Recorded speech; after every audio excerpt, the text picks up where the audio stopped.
Hello বন্ধুরা, good morning. আজ তৈরি করব খাজা রেসিপি।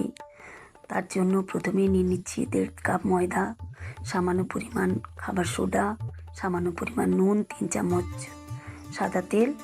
তারপরে সব কিছু ভালো করে মিশিয়ে অল্প অল্প জল দিয়ে একটা ডো তৈরি করে নিচ্ছি। ময়দা আমাদের মাখা হয়ে গেছে। ময়দাটাকে আমরা 10 মিনিটের জন্য রেস্টে রেখে দেবো। এদিকে অন্য একটা পাত্রে আমি নিয়ে নিচ্ছি 2 চামচ তেল, তার সাথে নিয়ে নিয়েছি 3 চামচ ময়দা। একটা ঘোল তৈরি করে রাখবো। এখানে আমি সাদা তেল নিয়েছি। তারপরে চিনির রস তৈরি করার জন্য এখানে আমি 1.5 কাপ চিনি নিয়েছি, 1 কাপ জল এবং এলাচ দিয়ে একটা গাঢ় শিরা তৈরি করে রেখেছি। 10 মিনিট পর এসে আমরা 4টে লই তৈরি করেছি ডোটা থেকে। এরপরে এক এক করে পাতলা করে একটু বেলে নেব, ঠিক এরকম সাইজে। আবারও দেখিয়ে দিচ্ছি একটা। ব্যাস, এরপরে আমরা আগে থেকে যে ঘোলটা তৈরি করে রেখেছি ময়দা তেলের, সেটা উপর থেকে একটু বুলিয়ে নেব। এরপর উপর থেকে ময়দা ছড়িয়ে তার মধ্যে আরেকটা রুটি চাপিয়ে দেবো।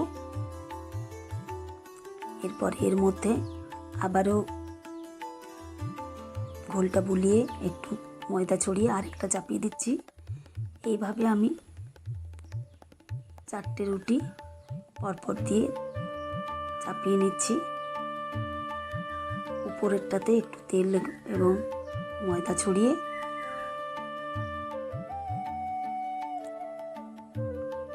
হালকা হাতে চাকি বেল্লায় একটু বেলে নেব।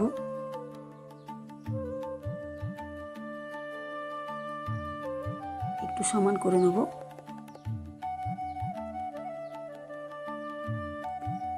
এরপর এই 4টে রুটির যে আমি একটা তৈরি করেছি সেটা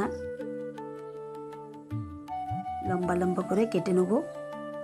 এরপরে একটা একটা আমি মুড়ে নেব। আস্তে আস্তে গোল গোল করে মুড়ে লাস্টের পার্টটা আমি পেছন দিকে জয়েন করে দেবো। এইভাবে প্রত্যেকটা রোল করে নেব।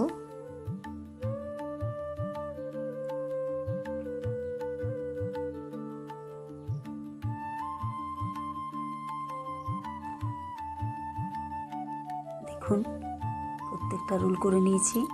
প্রত্যেকটা ভাঁজ কিন্তু দেখতে পাওয়া যাচ্ছে। এরপর এটাকে একটু আমি হালকা হাতে বেলে নেব পাতলা করে।